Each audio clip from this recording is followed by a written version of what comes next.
My name is Mackenzie Ward, and I am from the Claiborne Parish School District. My main passion as an educator is to create an environment where all students feel comfortable learning in the classroom. What you'll see in this video is a 10th grade English class. We're using the ILC guidebook unit Metamorphosis, and we just finished reading the story A Very Old Man with Enormous Wings. I've taken some of their discussion questions and created a gallery walk. What you will see in the main part of this video is students participating in the gallery walk and having discussions about the questions on their post-reading page. The main goal of this unit was to have students connect magical realism to the different stories. And so the objective in this lesson is to have them identify human truths and connect the magical realism from A Very Old Man with Enormous Wings back to our main text of Metamorphosis. Alright, so we have been reading The Very Old Man with Enormous Wings. And today we're going to kind of take a look at our post questions. So what I did was I drew 3 questions and I put them on anchor charts around the room. We're going to do a gallery walk. Alright, do 2 tables. Y'all are going to take this question. I think it's question 2 on your paper. Alright, so in here in a second, start writing on your sticky note. Y'all are going to have question 2. Y'all are going to have question 3. Alright, take 2 minutes. Talk to your table, come up with a good answer for your question, write it on your sticky notes. We'll set my timer.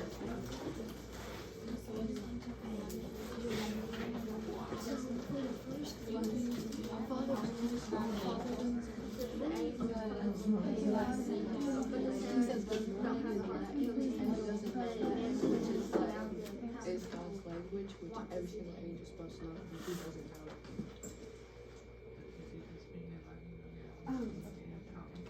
So he says good morning in Latin, and then it's like his language. So if the angel or the other woman was an angel, then he would know Latin and he could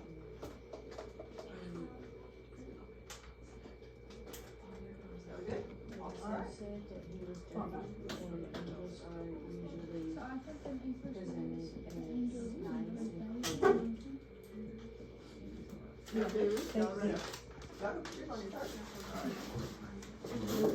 cool. Yep. Alright, when you get done with your sticky notes, go ahead and go to your chart. Put it on there. We can adjust our time a little bit as needed. Alright, stay right there with your chart. Make sure you got your sticky notes.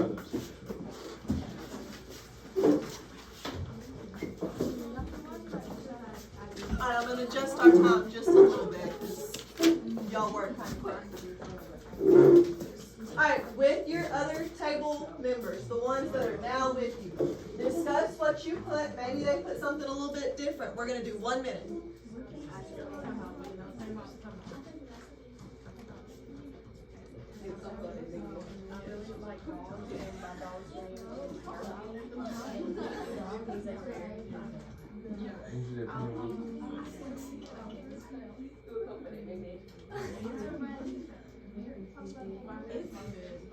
Those look good.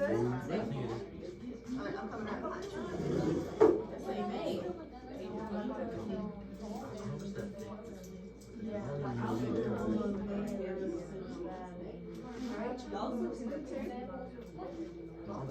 Alright, take about 20 more seconds.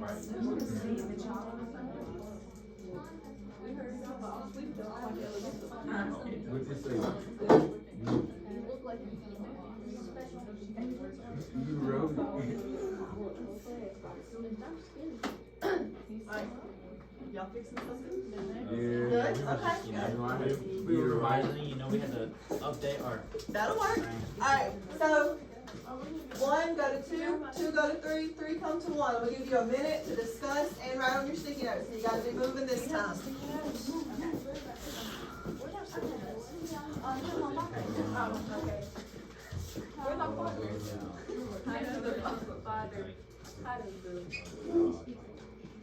Yep.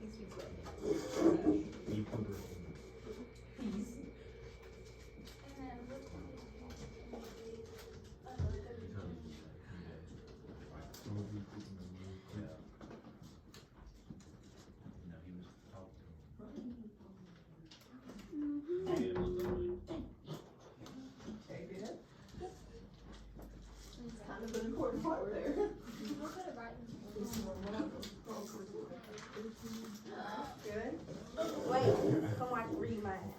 got about 10 seconds left.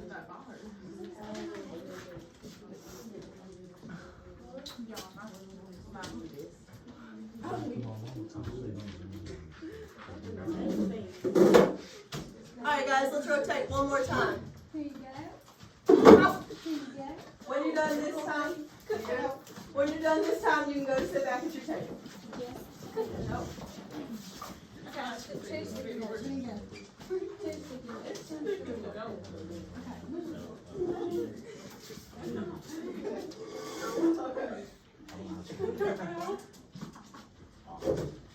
Okay. What's the way? Okay, go the way. The old man. Slap it on.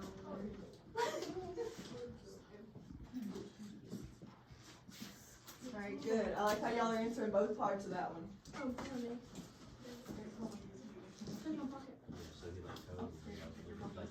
Alright, you got about 15 Totally, seconds. like, Finish this up. one makes so much sense. Yeah, Just like that one. And the other one. I really like Big Yellow on it because it all just like really cool. I just like the color. I don't like that. I really like that color. That's my favorite.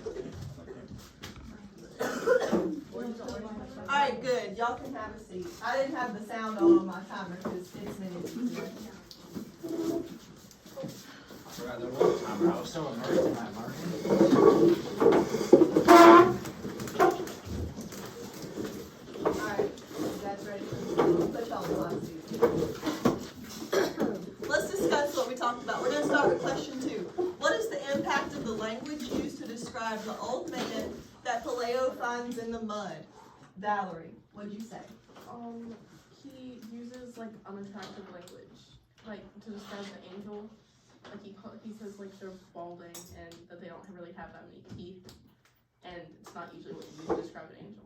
Right, okay, somebody add on to that. So he uses unattractive language to describe the angel. Virginia. Usually angels are described as holy and beautiful and whatnot. Okay, so starting out in our story, we know something is a little bit off about this angel, right? Just from the description that he's using. Alright, so let's go to number 3. How did the neighbor woman's conclusion about the winged old man advance the plot?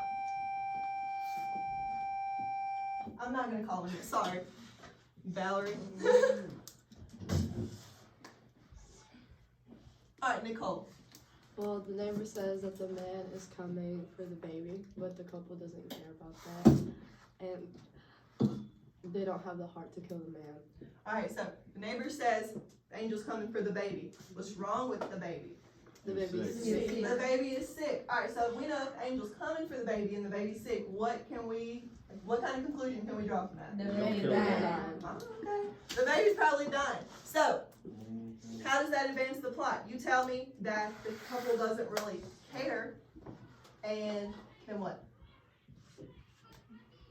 What about notices that you'll They don't have the heart to kill him and get Right. rid of him. And They don't have the heart to kill it really sparks the interest of the townspeople. It does spark the interest of the townspeople, which kind of brings us down to number 4. How does Father Gonzaga attempt to verify that the angel is not an imposter? I'm going to break this up into 2 questions. Why does Father Gonzaga attempt to verify the angel's not an imposter? Give me one way that he does. He spoke in very. He spoke in Latin. Now, why is that important? Why not just speak to him in English? What is God's language? Latin is God's language, and if you're an angel, what should you do? No, God. I feel like you should probably know Latin, right? You should know God's language. Alright, so what do these tests indicate about the religious nature of the people? Phoebe. This indicates that the people are very religious and they are governed by people that determine what's sacred and what's not. Okay, so Father Gonzaga, we're going to assume he's probably pretty important in the town if they called him to verify. They're very religious, and they're going to try to verify if this guy's worthy of their time. Alright, so what we're going to do next is I'm going to give you about 5 minutes. Go ahead and fill out question 5 and 6. Alright, I'm here at the AD.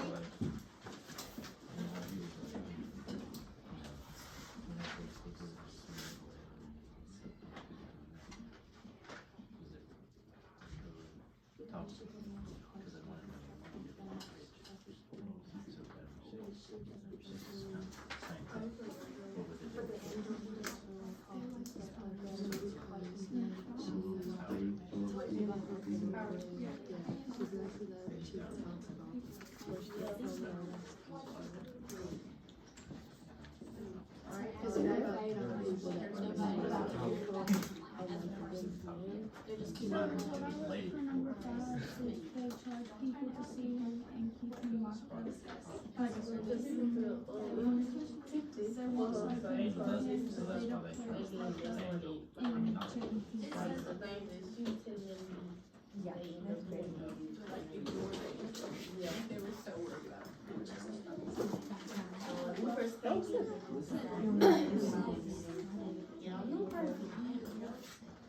Right, so you might wanna look at this part right here, because that kinda goes more with this question, so scratch that out, and then maybe write it right there. Good lord. Right, I'm coming to you. She did. Right, but the angel did not, right? Okay. I'm coming right to you, right after here, hang on.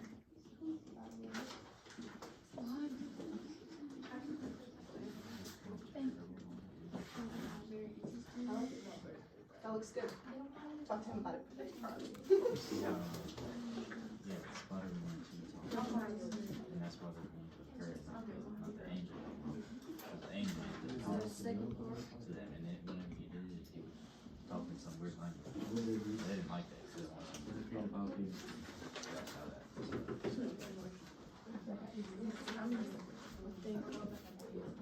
Alright, so y'all got done a little bit early, let's talk about these. Alright, what number did I tell you guys? 5. Alright, what does Elisenda and Paleo and their neighbor's treatment of the old man indicate about their values? I won't do the wheel, just random. What do you guys think? What does it indicate about their values? They're profiting off him like a circus animal. So what do they probably care about if they're just profiting off this man? Money. Probably just money. Alright, because what kind of health is he in? A really bad health. Terrible health, poor, and they're keeping him where? In In a chicken coop. So they probably really don't care about him, right? They're worried about money. Alright, so number 6. It says, how does the author introduce the superstitious nature of the characters in the first paragraph? Before we do that, can somebody tell me about superstitious? Give me an example. Maybe Akira. Tell me about superstitious. Oh, superstition is when you walk on a ladder and they say you're gonna have bad luck for like 100 years. Okay, good example. So, what does the author introduce superstitious nature of the characters? How does he do that? In 2 ways. Did you catch both of them? The baby was sick because of how smelly the crabs were. Okay, baby was sick because of how smelly the crabs were. That's a superstition. Anybody see the other one? So the world was raining because the world was sad. The world was sad and it's been raining, right? So that's kind of 2 ways that they were being superstitious. Alright, so what we're going to do is the back of your paper. That's going to be individual work. We did a lot of group work on the front. Now the last 3 questions on the back, that's going to be individual work, okay? So go ahead, take some time, work on it, turn it in when you're done. I adapted this lesson to add the gallery walk. I did this to support all learners because it gave students a chance to discuss their thoughts with a small group before coming back to discuss whole group in front of the entire class. I do think the objectives to this lesson were met because students did a great job of connecting back to magical realism and identifying human truths. They thought about this and had really good discussions.